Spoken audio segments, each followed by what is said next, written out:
Hello, hello. I'm watching everybody fill into the room. Welcome.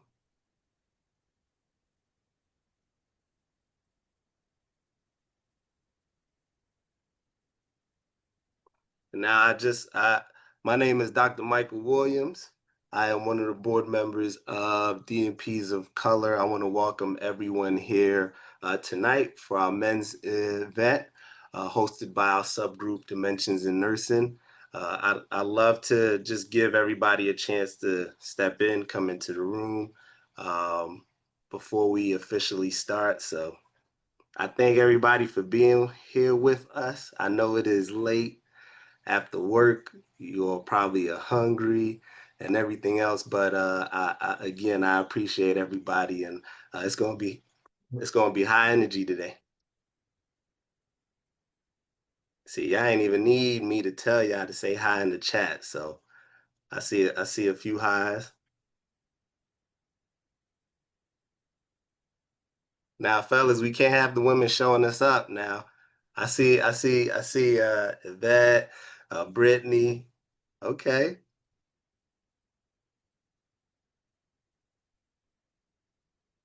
excellent. Let's see where we are at. And apologies for running a little bit late. We're going to give about 2 more minutes, let a few more individuals flood in, and then we will get started. Okay, I see Hawaii. Feel free to let us know where you are from. Please do. Yeah, where y'all from? Where's everyone from? Oh, Hey, New York in the okay, house. New York, New That's what's York. up. That's what's up. All right, fellow New York. I see. Oh, New York. New York is holding it down right now. Okay. Mississippi in the house. All right. We see you. Uh-huh. Austin. Hey, Austin. Be more. See, I'm from New York, but then I gotta claim Austin too, because I'm in Austin, Texas. So the DJ said Hawaii, but yeah, Detroit. Okay. Rep Detroit. Yes, yes. Vernon, man, it's pleasure seeing you. Me and that brother just linked up literally a few days ago at A&P conference. So yes, love seeing it. Okay, okay. We got Chi-Town in the building. Hey, we got Tampa, Florida, the hometown too. Hey, Vernon said, I'm looking to jump right in. All right, so one of these, you're gonna be talking next. We're gonna have you on here. Excellent. All right. So for the sake of time, I do want to be mindful. I do want to be respectful to everybody and their time, to our amazing speakers. So without further ado, we'll get started here again. For those who are just joining us, my name is Michael Williams, Dr. Michael Williams. I am one of the board members of DNPs of Color. It is a nationally recognized nonprofit comprised of nurse practitioners of color with their doctorates, but it's in service to all. We welcome all within our organization. And the goal is really just to transform the way we network, mentor, and just provide our scholarly contributions to this profession and to our communities. While we are DNPs of color and nurse practitioners, we welcome people from all sectors and places. So if you got an MBA, if you are the tech guy, we would love to just collaborate and innovate with any and all individuals from all sectors. So tonight, Dimensions of Nursing. So Dimensions in Nursing.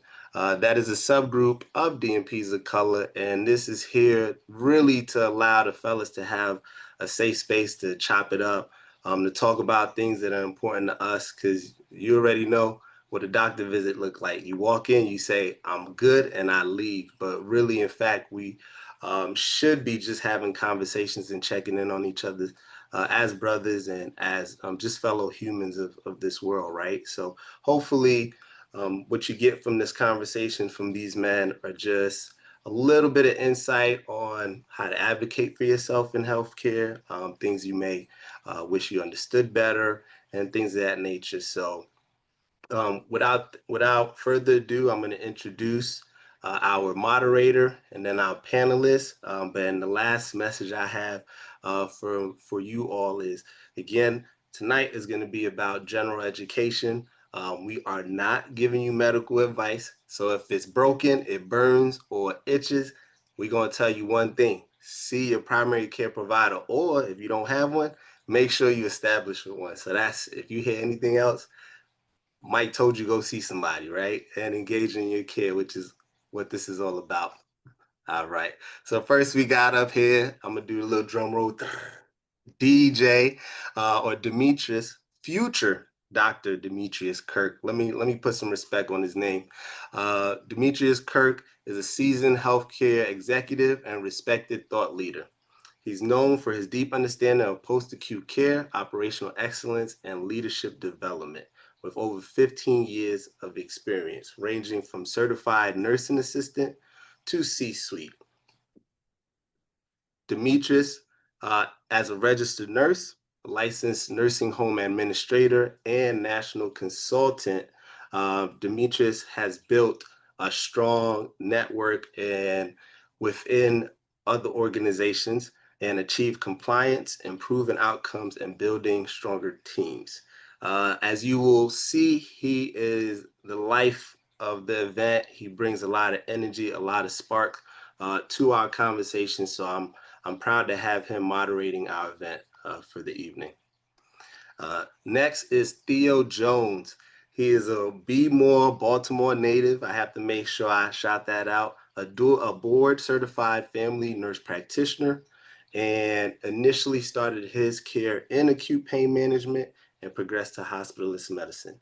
He is the founder, CEO, clinical lead of Weekend White Coats, a concierge and telemedicine healthcare practice that Theo has guided into the top ranks, into the 25% top ranks of practices for the last 2 consecutive years. His leadership reflects a deep commitment to accessible, high quality care. So I want to welcome him as well. Now we got Daniel Rivera, a brother of mine who I've known since undergraduate and have truly, would you say, came up out the mud with. He obtained his Bachelor's of Science in Nursing from the University of Tampa in 2009, then proceeded to obtain his Master's of Science in Nursing from the College of New Jersey in 2014. As a registered nurse, he worked in the emergency department and then furthered that in his advanced practice, where he initially started in emergency medicine. Daniel then transitioned into occupational health, joining Johnson & Johnson full-time, where he currently is a certified occupational health nurse specialist and leads clinical operations across 3 J&J sites, as well as he also has an internal nurse practitioner program with the organization. So welcome, my brother. And last, we have Darius Cotton.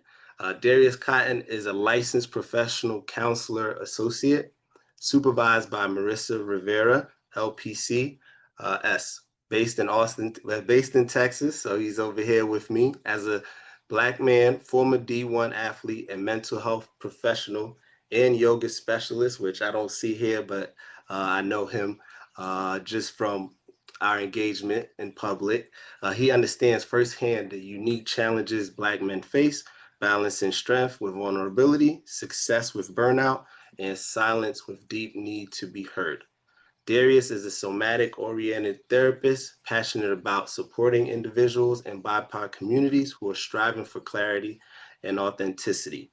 So tonight he is going to showcase some of his skills, as you see here, blending traditional talk therapy with somatic approaches like CBT, mindfulness, breathwork, and movement. We are going to round out tonight with him providing us with some of that and a moment for us to engage in some breath work. So I look forward to that, and I hope you all do too.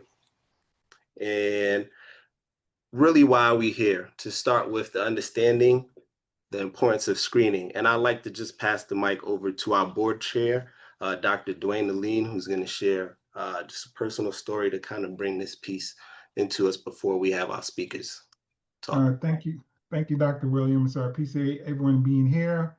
And I definitely want to talk about the importance of screening and understanding health literacy and understanding being able to get advocacy and support. On May 16th, I received news that changed my life forever and will continue to give me a new perspective when it comes to personal health. On May 16th, I received a call from a urologist that I have prostate cancer, Gleason 7, which means intermediate risk, and it's favorable because I have more healthy cells than cancer cells.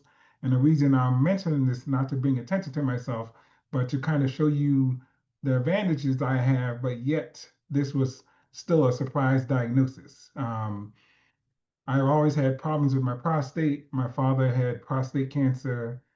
He had breast cancer. All my aunts had breast cancer, so I got genetic testing. I was I have the BRCA gene, so they told me I'm at risk for cancer. So I was very vigilant and getting my PSA checked, getting my prostate checked. Everything was normal. Um, However, I had to have surgery because my prostate was large. I had stents placed, and then I was lost to follow up because my urologist left the practice, and then many times I attempted to get a follow-up appointment because I started to have symptoms again. However, I could not get involved, could not get in touch. Finally, I ended up with kidney failure, ended up having an urgent surgical procedure, which allowed them to test my prostate tissue. And that's when I found out the news I had prostate cancer. And then the reason I mention this is despite all the knowledge I had, despite all the connections I still had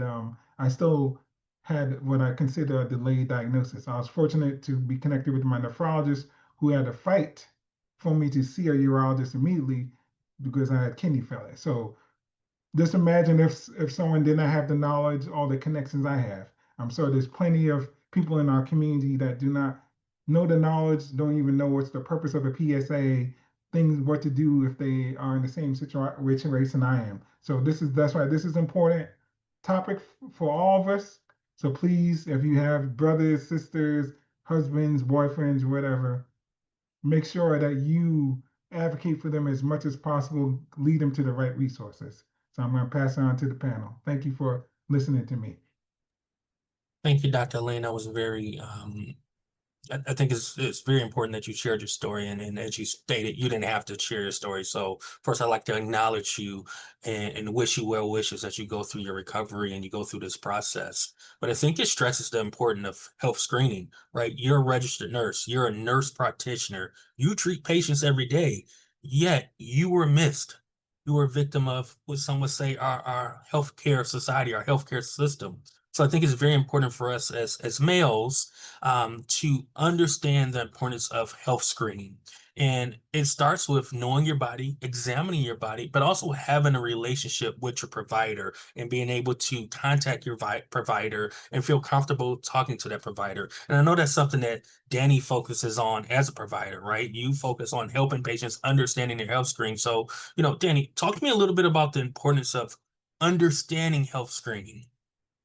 Yeah, for sure. Thanks, DJ. Appreciate it. And thank you, Dr. Aline, for sharing your story. Appreciate that. Yeah, so ultimately, when we talk about preventative health screening, the heart of the matter, what we're trying to accomplish is we're screening for diseases that not have yet to cause any symptoms or signs for a patient. So the goal of that is to detect disease processes as early as possible.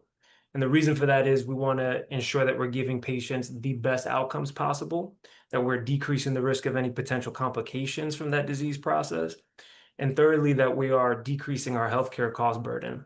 And so really we want to get to the heart of making sure that we're screening the right individuals at the right time for the right test. You mentioned screening the right individuals at the right time for the right test, but so many of us, right, we don't have a relationship with our primary care provider, as I alluded. Dwayne or Dr. Lean is very experienced in the healthcare system and still fell victim to the system. So Theo, talk to us about that importance of having that relationship so you can get the right test at the right time, as Danny stated. Sure, yeah. In my line of work, like doing concierge medicine, the contact is a little bit different. But overall, I think that to me, you should spare no expense in engaging with your patients. Um, Getting your test at the right time is just, having the right guidance from your primary care. I think the problem that you start to see in the primary care system is that they're overwhelmed. The providers are overwhelmed. So the engagement can sometimes be low. So I think that you should try to treat finding your primary care itself like you're dating. I know it sounds funny to say, but you can't find the I right love person to trust your health with. It's very important. So I think trying to one find it at the right time. It's a little bit of self education, and two, you got to kind of date and find your primary care provider as necessary. Everybody's not the right fit for you. I love that everybody's not the right fit for you. And I think it's important because a lot of us, me included before I moved to Detroit, have a provider that I grew up with as a kid, and then he transitioned to me as an adult, and I never sought someone else because it was who I was comfortable with. But who I was comfortable with doesn't mean it's best for me, right? It doesn't mean my pediatrician should be seeing me at 25. So, Right. Theo and Danny, you're both providers, and we're talking about understanding health screening. And one of the key things that Dr. Lean talked about is this PSA, but there are other things that we should be screening for. Am I correct? As providers, but also as men, we should be doing preventative screening. So what else can you tell me about preventative screening and understanding our health screening? Yeah, for sure. Um, there's a couple different things, and really quickly, just to kind of circle back to the prostate cancer screening specifically, right? So we want to make sure that men are starting to have that conversation with their primary care provider regarding prostate cancer screening at around 50 years of age. And there's going to be certain individuals that have higher risks for developing prostate cancer. That would be individuals who are of African American descent, individuals who have a first degree relative who has had diagnosis of prostate cancer. So what Dr. Lean had mentioned, individuals who have a family history of a BRCA gene mutation. And so all those individuals who have those risk factors, increasing that risk further, it's really important that they start to have that conversation about screening for prostate cancer specifically at a much younger age, more around that 40 to 45 years of age, and just really making sure that you're at least bringing it up to speak with your primary and really review and understand the risks and the benefits of that screening, and to make sure that, again, as we mentioned, it's the right test at the right time for the right individual. I Call think, me go I ahead, don't mean Theo. to cut you off, man. Call me aggressive, man. But I honestly, a lot of the men that I work with in my practice, I started early at like 35. I love it. I do my PSAs early. I do PSAs at 35. I'm checking cholesterol aggressively at 35. When you think about the arc of how men start to age and when they hit their peak in their lives, men we have this upward trajectory, and then we hit like 35, 36, and then we start to kind of decline in our function. So we're looking at our function as a whole. So I'm trying to figure out, where do you cut off the intersection between, all right, we're almost out of our prime, and how do we extend our prime? So I like to do it around 35, 36 area. You you hit a little deep because I'm 35. So my prime is still going. I mean, yeah, it's still going. But I Yeah, understand what right. you're saying, and it's not just prostate, right? It's heart health, it's monitoring other labs and things. So as we talk about understanding health screenings, what other screenings should we be looking at? Because prostate is just one. There's so much more to us. There's so many organs. There's so much to us that we should be monitoring. So talk to me a little bit about what else we should be monitoring and talking to our provider about. Oh man, I'm pretty bullish on the heart, right? Because the cardiovascular system pumps all over the body. Um, so I know a lot of people worry about having high lipids or high cholesterol. I actually like to have my patients do what they call a cardiac calcium scoring, which is basically a CAT scan of the heart.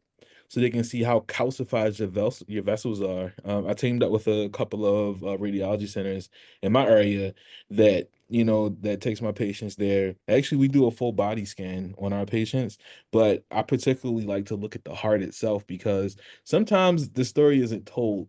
As a hospitalist, I can't even begin to tell you how many times I've seen a patient come in, chest pain, and then they have they have a calcified artery that they just can't get to by stenting. So I think that's very important personally.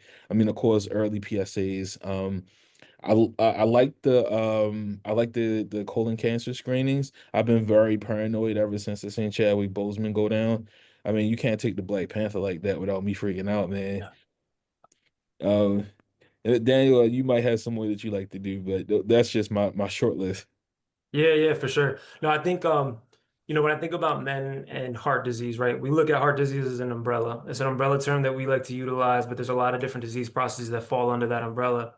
And that can be things like a heart attack and heart failure and abnormal heart rhythms and things of that nature. And heart disease is extremely important for men, right? It's the number one leading cause of death in the US for men. So to kind of put that exclamation mark on why Theo is as bullish as he is. But the other thing that I like to look at is when we look at heart disease, there's three specific diseases that we know drastically increase your risk for heart disease and bad outcomes when either A, you're not catching them on time, or B, when you do catch them, you're not controlling them well. And so that's hypertension or high blood pressure, that's high cholesterol or hyperlipidemia, and then it's diabetes. And each of those, they kind of play a different role. High blood pressure, you're basically just increasing that strain on the heart. So you want to make sure that you're starting to screen blood pressure at about 18, 19 years of age, and that you're doing that on a regular basis during your annual physicals. For high cholesterol, that's really what speaking to that calcium scoring and that plaque development. So cholesterol is the primary source of that plaque buildup in our blood vessels. So you want to make sure at a young age, around 21, 22 years of age, that you're starting to incorporate lipid panels into those patients, and that you're repeating that periodically based on those results and those risk factors. And then diabetes, the sugar molecules, they're not meant to be in abundance in the blood vessels. And when they are, they're actually damaging the inside lining of that blood vessel. And so for diabetes specifically, we want to make sure that we start screening folks at around 35 years of age.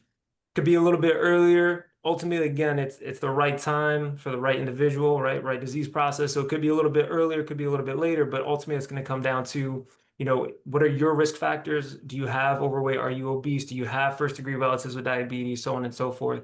And the test that we really like to leverage for that specifically is called the hemoglobin A1C. Gives a really good aperture on what your blood sugar is over the last 3 months on average. It's a little bit different from like a quick pinprick blood glucose, which is a great test, but it's really just giving us a snapshot in time. It's telling us what your sugar is right here, right now. So having a good idea of where your numbers lie with each of those individual disease processes will give us a really good idea of where's the work that we need to do to make sure that we're controlling those numbers and that we're reversing whatever we can to ultimately decrease that risk for heart disease as a whole. Dang, I really love CGMs, man. I ride around with a bunch in my trunk so I can slap them on patients when I go do the house calls. So I do like that idea. And what's a CGM for the people that don't know, right? I'm a registered nurse, but I'm not a provider. So what's a CGM? A continuous glucose monitoring. So like a Okay. Libre freestyle. You ever see someone working out and they got like a little patch on the back of their Yeah. arm? Or they got the little thing on their stomach on the front of their shirt? That's just a continuous monitoring of their blood glucose, which I like, especially if somebody's trying to track and figure out in real time how they're processing and how their body's processing their glucose and exactly when their insulin kicking after they're eating. It makes a really good tool for real-time management to kind of be a little bit more intuitive of how you eat and what foods really trigger you. Everybody's different. Everybody's carb loading is different, so it makes a difference in diagnosing and treatment. First off, thank you, fellas, for just sharing your perspective from not only from a provider, but from a male's perspective. And what I got out of that conversation is I'm 35, so my prime is running away from me. It's So over. I got some testing to do, but I don't have access to a Theo who's gonna slap that device on me, right? I deal just like everyone else with barriers to access to healthcare, right? If you mentioned at the beginning, we're all from all over. I'm in Hawaii. I'm on an island, so I definitely face barriers to healthcare, and it's it's easy for me to see as a nurse, but some of the patients we have barriers to access to care, and they don't even know about it, right? Some of it is situational, systemic, socioeconomics, right? But those barriers to healthcare, those barriers to access to healthcare, really leads to diagnoses that go untreated, like we talk about Dr. Lean, right? So how do you combat, the barriers to healthcare? I'll turn it to you, Right. Theo. Uh, I mean, honestly, my biggest combatant to just miss things or things that could be missed is education. I try to educate as much as possible. I mean, even to the point of over education, like even down to the point of like teaching the patients how to actually examine themselves in some ways.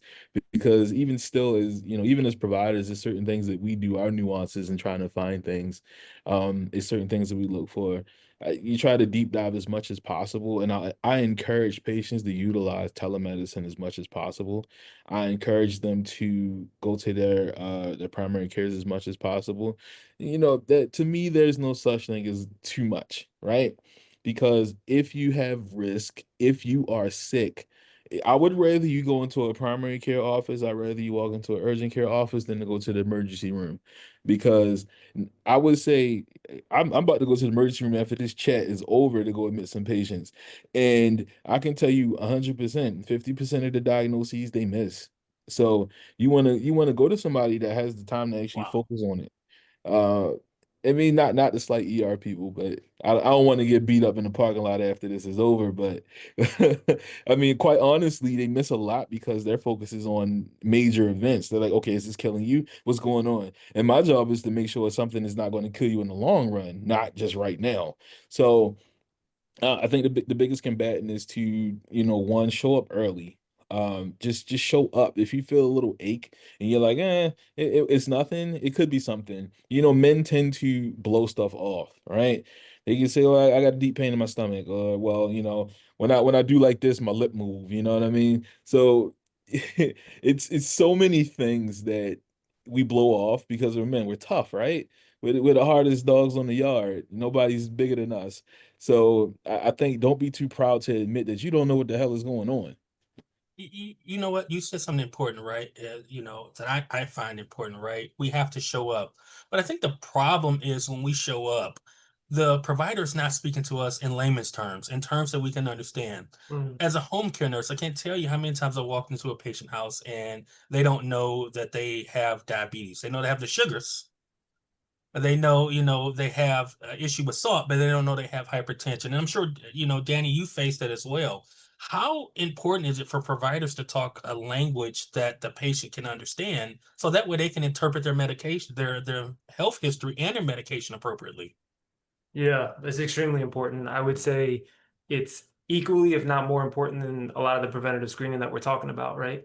Yeah. Um, Individuals' ability to understand what it is that you're telling them, what it is that you're prescribing to them is integral to their outcomes. The lack of health literacy in our country right now, currently, equates to an additional million hospitalizations every year, which further equates to about 750 to $800 billion extra in healthcare costs every year. So just to kind of put that into perspective, right? And I don't like to focus just on the money, right? Like at the end of the day, these are people's lives, and it's not just their lives, but it's their quality of life. So, my mantra when it comes to health literacy and making sure that my patients understand is that's the difference between them being able to make an informed decision or not. And what I mean by that is it's easy for me to open up the prescription pad and say, hey, this is the test that we're going to do. This is the medication you're going to take. But if they can't understand and internalize, well, what are the risks involved with taking that medication, with doing that test? What's the benefits of doing that? I'm not giving them that opportunity to feel empowered to say, okay, now based on my level of risk averseness, I'm comfortable with this plan. Or, you know what? This doesn't fit into my budget right now, and I understand the risks. And hey, let's table this until I come back in a month. I'll be in a better position, but at least it's top of mind now. So it's really like imperative, and I can't stress that enough, that we are asking questions. So I want to implore everybody here in the audience, your family members, your friends, when they show up to that doctor's office, please implore them to ask questions. It's okay to say, hey, you know what? I appreciate everything you said, but I don't understand it because you're talking a language that is not it's not comprehending with me. Can you use a vernacular that's a little bit more easy for me to understand? And, you know, I have a lot of family members who are always, they're very candid with me, right? And they say, I just feel very intimidated whenever I'm in front of my primary care physician. I feel like they're in a rush. I don't want to stop them. And I, you know, the analogy that I was given was like, okay, cool. When you go take your car to the mechanic for an oil change and they come back and say, hey, your carburetor is broken, we got to fix it. Do you just say, okay? Or do you say, well, wait, what's a carburetor? What is that exactly? How much further can I get on a broken carburetor? Right? Like it's a service that you're paying for, and you want to make sure that you're well aware of what it is that you're paying for. And so if I can encourage you, you know, be sure that you are asking questions and that you understand that this is a service that you're paying for. And just like any other service. So, you know, feel empowered to do so. You know, you mentioned something that I think is important, right? And you talked about budget. And I think budget impacts if we have access to care. Budget impacts if we have access to medication. Budget impacts how we interpret this information. So for our patients who, or for the people that we serve, the patients that we serve or the patients that you serve, how do you help them when they are facing financial issues, right? What community resources do you drive them to? Do you have community resources in your office? Obviously, Theo's driving around with things in his trunk that he's just slapping on patients and checking their glucose, but not everybody has that access. So let's talk about some community resources that we can use for our patients and for the people that's here listening to us. That's not fair, man. So, you know, I actually see a lot of patients that are low income in the hospital. Uh you know, a few resources that I like to point them to, and I am very fond of one. Walmart has a really good insulin program. So a lot of diabetic patients, they'll come in and say, "Hey, I don't have the money for this. Where am I supposed to get this from?" Because let's think about it. When we send insulin to the pharmacy, you know, out of pocket, they're talking about like $500, $600. And the first thing they look at me and say, "Excuse my language, F you, dude. I'm not paying that. I gotta pay for groceries and I gotta pay my rent." But you know, Walmart, that insulin program, that fast acting insulin, I think it's like $99 a vial. That's one like service that I point patients to. GoodRx is a really good service that I like to point patients to. I mean, you might have to go to a little bit of a shady pharmacy if you want that, you know, that 5 cent metformin, or you want that metoprolol to be the right price. But you know, we're hitting these price points with these patients because let's face it, a lot of these older medications, they're still cheap, you know. Nobody's bought the patent to run the price up on them. I like to do that. As far as ambulance rides, that's out the cut. You might as well take an Uber at this rate if you want to get. I can't help you with that, And one but of the Waymos. as far as outpatient treatment as the medication as in medication goes, those are two of the top things that I like to point to for my low income patients, because those are two of the biggest, you know, diseases that you'll start to see afflicting the community. That, you know, that, or you know, the cheapest thing that you could do is to improve your lifestyle. That's cheap as hell, to go work out and do some push-ups and do some cardio and eat better, you know, pay attention to what's going on with your body. Prevention is the best medicine, in my opinion. That's cheap as hell. I would say it's free 99. Yeah, 100%. I agree with that. And I'll just tag on to that real quick. Um, you know, what Theo just mentioned there with regards to like diet, exercise, things of that nature, right? That we call those like lifestyle modifications. And healthcare providers have a really, really, really bad habit, and myself included, of when we are tracking blood sugar levels and any other lab tests, we're really tracking that and medication, tracking that and medication. And if you look at any clinical guideline, the underpinning of everything is always lifestyle modifications. That's something that you should be doing from the outset to prevent it, something you should be doing while you have the disease process to control it. And to Theo's point, it's free 99. So it's the thing that you have the most control over, right? Like when we get off of this call, you have control over what's your next meal going to look like. You know, are you going to be able to trim down some of the saturated fat that leads to high cholesterol? Are you going to be able to trim down some of those refined sugars that increase your risk for diabetes? You're going to trim down some of that sodium that leads to that higher blood pressure. And, you know, those are things that are easy access points, right? It's low hanging fruit. It's something that you can start doing today, tomorrow morning, and that you have full control over. First off, once again, great information. One of the things that you guys highlighted is the fact that we can control us. We can control what we put in our body. That's the first step of it, right? We can control how we eat, because how we eat and our level of workout will really deter some of the diseases that we're suffering from. before we switch over and talk about mobility and strength training, all the good stuff that you're talking about, I want you to re-highlight that trifecta, Danny, because you called it a trifecta. You called it three different things, right? The diabetes, I don't want to butcher diabetes, hypertension, right? Those are the three things you want us to look at, but really just summarize that for us and the tests associated with it. So when I go back into my doctor's office, I know the disease process I have a question with, and I know what preventative treatment I want to seek. Yeah, for sure. Yeah, so blood pressure is the easy one, right? Any doctor's office that you walk into, what's the first thing that they do? They put the cuff on your arm and they cycle that up. So that one's pretty easy and standard. What they don't always do is tell you what the results are and talk to you a little bit more about that. So just making sure that you ask the provider when they come in, like, hey, by the way, they took my blood pressure earlier. Could you give me an idea of what that looked like? And when it comes to your blood pressure, very similar to what I talked about, like your fasting glucose, right? It's a snapshot in time, just telling us what you are right here, right now. The best thing that you can do for yourself and for your provider when it comes to your blood pressure is just trending. So every time you have your blood pressure check, jot it down. Open up that notes app in your iPhone, jot it down, the date, the time, and what it is. That'll allow your provider and yourself to kind of see over a broad period of time, really where you're running and what's true in terms of elevation. When it comes to your cholesterol, it's a lipid panel. It's a quick and easy blood test. You can ask them to make sure when they do your routine screening labs, you just say, hey, really quick question. Could you just let me know, are my cholesterol levels being checked in this? And then the last one is, like I mentioned, the A1C or hemoglobin A1C, and that's for your sugar. So those three things, they're easy to ask for. They're typically going to be included in your routine annual labs. And again, I think it's just remembering those three things to at least start, right? What were my numbers for my blood pressure? Hey, are we doing a lipid panel? And hey, are we adding on an A1C? Fire. A1C. What were my numbers and a lipid panel? Those are the three takeaways we have to take away from this conversation. Now, Theo, you mentioned something that's going to lead us right into our next conversation, but I want to hear from a provider. What do you recommend for daily exercise for your patients and the people in the chat, right, or the people on the Zoom? You know, how should we be moving? What do you recommend? Can I sit back and eat and just sit around in this beautiful sunshine here in Hawaii, or do I got to get out there and walk around and enjoy the scenery? If it was 103 degrees, don't do Drink the it. water. I recommend I recommend 2 days of cardio, 2 days of heavy lifting, and then 1 day of either calisthenics and stretching. Or 1 day of rest. Cardiac health is gonna float you into the future. A few another you're gonna hit me with the what does that mean? What do you tell me? But I really like the measure of VO2 max. And VO2 max is in layman's terms, the amount of oxygen that you can get into your body during a workout. I really like to measure and increase that with my patients because VO2 max is very much the health indicator for me and saying like, hey, my patient's body is working how it's supposed to when you stress it.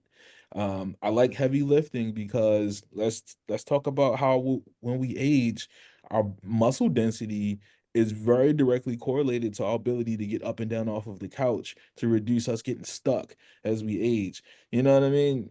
Those are a few things. Bone density as we age is not as prevalent in men, but in women. You know, when you lift, bone density improves, but also when you lift, your body's still younger. Like all of these different things are directly tied to your body aging healthily versus tanking. Uh I will say, I was checking the chat. They were asking, you know, what do you recommend? I recommend wearables, Apple Watches, Aura Rings. You know what I mean? These things are going to Yeah, lead I us see into them. the future because you're going to stay connected to know, you know, is this really effective? My Apple Watch told me the other day, like, you know, your cardiac, your cardiovascular health is getting worse. And I was like, let me go get off my ass and run because I need to go get ready for this 4 mile I'm doing next weekend. So the workouts that you need to be doing, you know, you need to be working on your cardiovascular health and your muscles. Those are two of the most important things you can do. Pick leg day, arm day, back day, whatever pleases your fancy. Just don't sit on your butt. Yeah. And I think that's important. So first of all, I appreciate you two gentlemen for talking to us about, understanding our health screen and health literacy and the importance of communicating with your doctor, but also getting up and moving around. And that brings us to my brother Darius, who's been sitting down here quietly, ready to put us to work. Y'all didn't know y'all getting ready to do a workout. So Darius, first of all, welcome. I'm Yes. excited to transition over to you because you're going to talk to us about breath work and mental health. And, we were talking about the importance of moving around and the importance of, taking care of ourselves. And who knows it better than you, right? So I'm going to turn it over to you, my brother. Let's get some breath work in here. Yes. Absolutely. Absolutely. Thank you so much. And so my name is Dearius Cotton. I am a licensed professional associate supervised by Marissa Rivera, and I'm based in Texas. I'm also a certified yoga instructor. And so what I'm really big and passionate about is helping people in the BIPOC community. I'm often helping athletes, professionals, leaders, people that want to gain more clarity and are working in high stress environments. And I'm helping them through the approach of CBT and mindfulness, helping them gain more emotional regulation, exploring what vulnerability looks like, unpacking past traumas, and we're really connecting to our authentic self. A big part of my work that I pride myself in on is helping my clients feel seen, connected, and liberated, really through the work that we do together. Today, what we're going to be talking about is breath work and mental health. It's big. It's really a part of, again, something that I'm passionate about. And my intention is that you leave today with more information on how breath work is intentional and how it is connected to mental health. And so we're going to be talking about the benefits of breath work. We're going to be talking about cultural strategies and barriers associated with breath work. And then we're also going to be, I'm walking you through an activity and through a guided meditation or a breath work activity that'll promote some calm and some emotional regulation.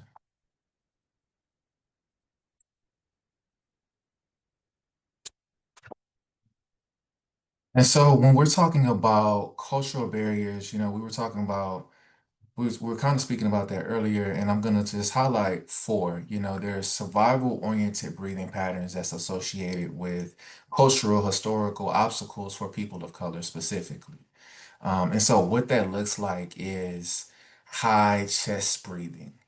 What you guys can't see me fully, I'm gonna go back a little bit further, but if you can think of maybe being in a scary movie or something, somebody right? Really breathing from your high chest or your cavity area, that type of high chest breathing really puts us in an uncomfortable state of breathing. And people of color historically have a reason to be disruptive or resistant to breathing, right? Because we have been in places where, in situations where breathing can be unsafe. And so us honoring and kind of understanding that stillness can be a threat sometimes. Stillness isn't always safe. And so when thinking about survival-oriented breathing patterns, I also want to just bring to the forefront that breathing slow is something that is intentional and isn't always associated with safeness. So that's kind of one part there. Stillness equals laziness, or you gotta stay on your grind. It's grind mentality. That's another big part of a cultural obstacle that I work with often with men, specifically people of color. We often are grinding. We have this mentality that we have to do something. We have to be performing. We have the next thing to do. And so that isn't really balanced with the thought of being still or breathing. This thought of disconnecting from our ancestral practices. So breathing can be something that isn't familiar for us culturally. And so there is a disconnect within that part. There's some religious and spiritual components too. Breathing traditionally comes from an Eastern philosophy, and there are some ways in which I know I'm from a Southern Baptist place here in Houston, Texas. And so that could be completely against an Eastern philosophy of engaging or a practice. It was completely unfamiliar to me or anyone that I knew that was kind of engaging in these practices. So here are just four common cultural, historical obstacles that people of color can face when thinking about breathing and us engaging in this practice, right? So I'm gonna really hone in on stillness equals laziness, or you gotta stay on your grind mentality, right? That's something that I see often with my clients. That's often that I see when I'm working with men. I specialize working with men. And so in many BIPOC communities, rest and stillness are not culturally modeled. Historical trauma of doing, performing, often going are a part of the culture, right? And so when we're thinking about breathing, we're thinking about stopping, we're thinking about regulating or promoting some calm. Those are what the research kind of shows that breathing can do. It promotes emotional regulation, it promotes improved mood, and so it has so many great benefits. And then as well, we talked about some things prior that it's free. Us breathing and being in this stillness is free. It isn't something that we have to pay for or have to, go out and buy or anything like that. We can always access this. It's a great tool for emotional regulation. All right. And so I'm going to go to our last and final technique, and we're going to talk about box breathing. And so the benefits of box breathing, there's three benefits that I kind of want to highlight for you. So it helps us exit this survival mode and embodies more of a sense of calm. And second thing, it improves our mood.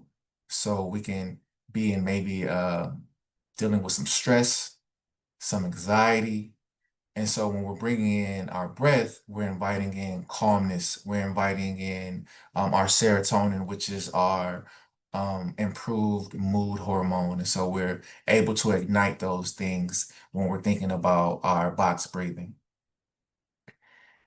And so what we're gonna do is together, we're gonna, I've opened it up so we can kind of look at each other or just have more space, but you can see my hands. So I'm going to just place my hands in a nice comfortable position. So what we're gonna do now is engage in some box breathing together. All right. And so this is a really good activity for well, what I like to say, stimuli and response, being in high stress environments. And so when we're in a situation where we're wanting to respond and we may be stressed, we may have some anxiety, this is a really good situation to bring in our breath from stimuli and response, from us doing something and us resting, or us responding, us having something that comes in our way, a challenge, and us actually having a response to that. And so that can kind of look like anxiety sometimes. What I've been in a situation, I was talking with a client earlier today, was they were in a high stress situation where they were getting ready for an interview. And so I'm like, wow, okay, your nerves are high, right? You want to be in a situation where you can um, have some space between stimuli and response. And so what we did was invited in some box breathing. So this is what we're going to do together. We're going to get in a nice, comfortable position. Feel free to place your hands either on your chest, right? Your palms down. You can place your hands down on your palms, or your palms can be open towards the ceiling. Feel free to close your eyes. Maybe notice how you feel. As you close your eyes, maybe you start to feel your breath rise and lower. Start to feel that inhale and the exhale. We're going to inhale at the count of 4. Inhale, 1, 2, 3, 4. Holding in, exhale, 1, 2, 3, 4. We'll inhale together, 1, 2, 3, 4. Exhale, 1, 2, 3, 4. 2 more times. Inhale, 1, 2, 3, 4. Exhale, 1, 2, 3, 4. Inhale, 1, 2, 3, 4. Exhale, 1, 2, 3, 4. Great. So as we come back to the room, coming back from stillness, I just invite you to notice how you feel, right? Going back from stimuli to response. Maybe you see or you notice a sense of calmness in your body, right? Maybe your thoughts, maybe your mind is a little bit more slower. And so that's something that we can often bring in at any time, right? We can bring that in just to invite some calm, just to regulate ourselves, just because we don't have to be anxious or stressed at the moment. We can just be doing this to regulate our emotional system, right? Our nervous system. So going back to it, this is a really good tool to invite in some calm. I would love for you guys to continue to do that. We're going to come to our QBR code and I'm going to just gently close. But my ending quote is that breath is not a right, it is a privilege. Breath is a right, it's not a privilege. Breath is a right, it's not a privilege. Let's make breathing accessible. So please feel free to engage with the QBR code in any ways. I'm so glad to be a part of this panel and things. Thank you so much. Before Dr. Blue comes on, I just want to say, first of all, thank you for that, because that's probably about the only time I put down my phone. So, it was very nice to have that breath work, and I appreciate you for doing that, because it's needed. And, the panel, everyone, Theo, Danny talked about the importance of mobility, but oftentimes we don't talk about our mental health and staying grounded in reality. And that's what you just did. Yes, Thank you for that. yes, Sorry about that, absolutely. Dr. Thank you. Blue. Wow. That's all I can say right now is wow. This was truly tremendous. Just wanted to open up the floor. Are there any questions? You can either put them in the chat or come off of mute and go ahead and ask. I see Brother Beasley, his hand is up. You come off mute and ask your question. Let me just pull over real quick. Can you hear me? Yes, we can. All right, gentlemen. First of all, good evening. Good evening. Good evening. It's great to see you men here. I appreciate the invitation and glad to be here with you all. My name is Keith Beasley. I am a RN, former cardiac ICU nurse turned now psych nurse. So listen to everyone's comments and suggestions. A lot of stuff just hit and made so much sense to me. For me specifically, when Mr. Rivera was talking about hyperlipidemia, diabetes, hypertension, and diabetes, I was like, yep. And Mr. Jones is mentioning things about just get up and move, 399. I was like, damn, it's just so simple. And as you all know, as healthcare providers, we are our own worst patients. So it really hit me to put a foot in my own butt. But coming from the cardiac ICU to psych, which was now, where I'm supposed to be, it really hit me a while ago when I first got in this space that there is no health without mental health, right? We work on our bodies, our physical all the time, but so goes the mind, goes the body. So Mr. Cotton, one of the first thing I noticed about this brother right here was he has a calm voice. And I was like, damn, even as a guy, I'm like, I feel relaxed just talking to the brother. So I think about that and how that translates to us as providers, the things we can do. One of the things we can do is talking to our patients is having that calm voice, coming in there with a air of peace and calm. Because as the saying goes, God gave you 2 ears and 1 mouth, meaning you should listen twice as much as you speak, right? So one of the things that Mr. Cotton said is, I invite you to XYZ. Instead of saying, I want you to do this, no, I invite you to breathe. I was like, damn, that's good. I like that.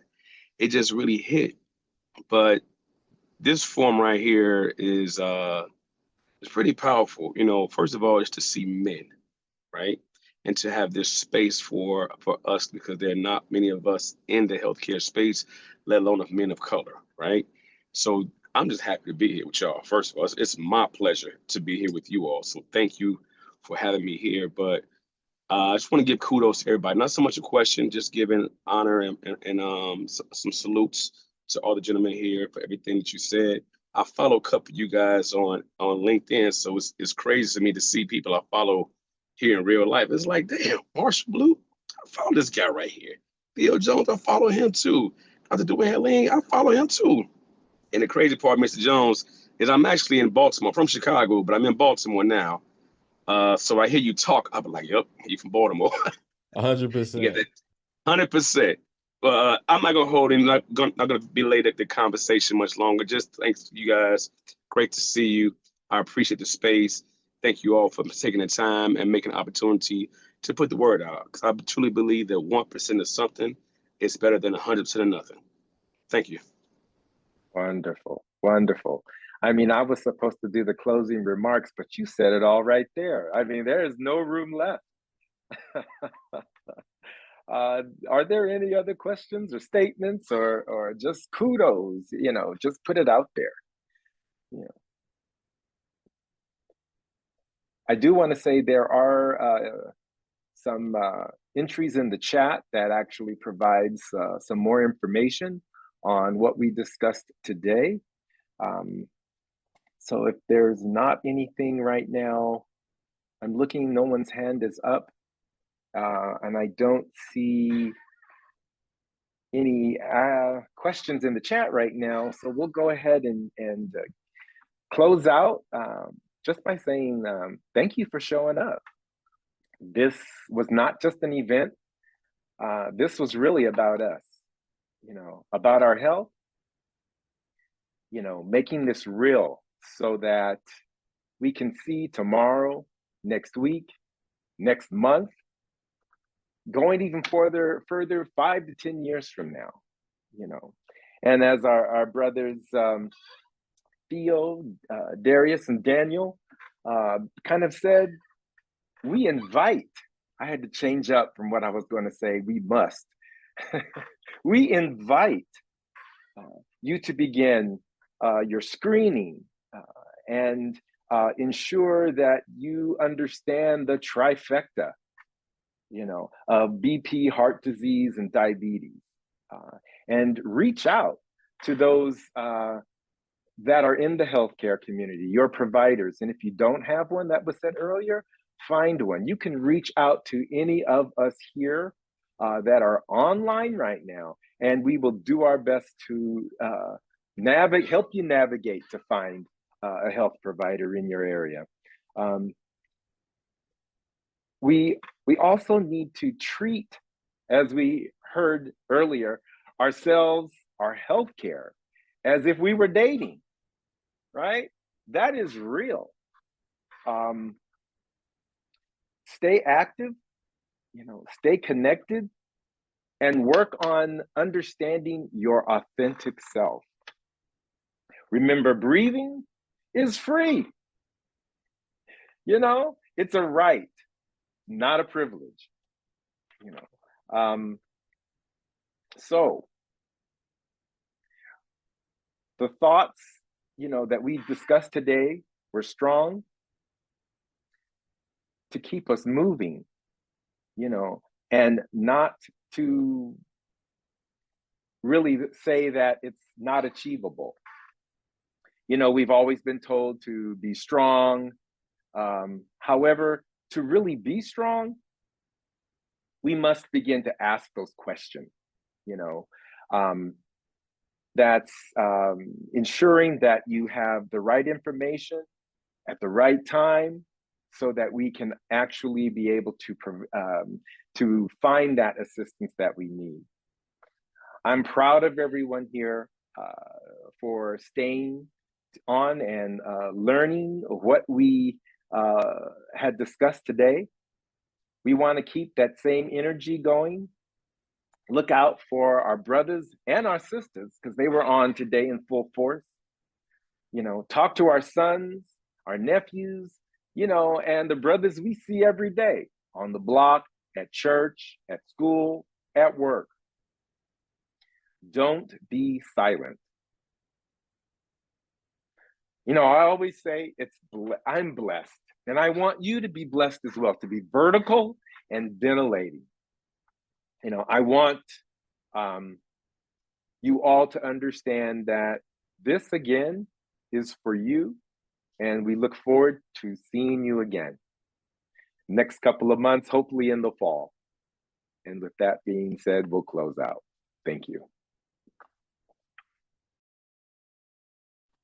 I'm gonna hop back on. Thank you, Dr. Blue. Thank you, everybody. Just wanted to make some quick announcement to our members. We have a member town hall meeting coming up this Thursday.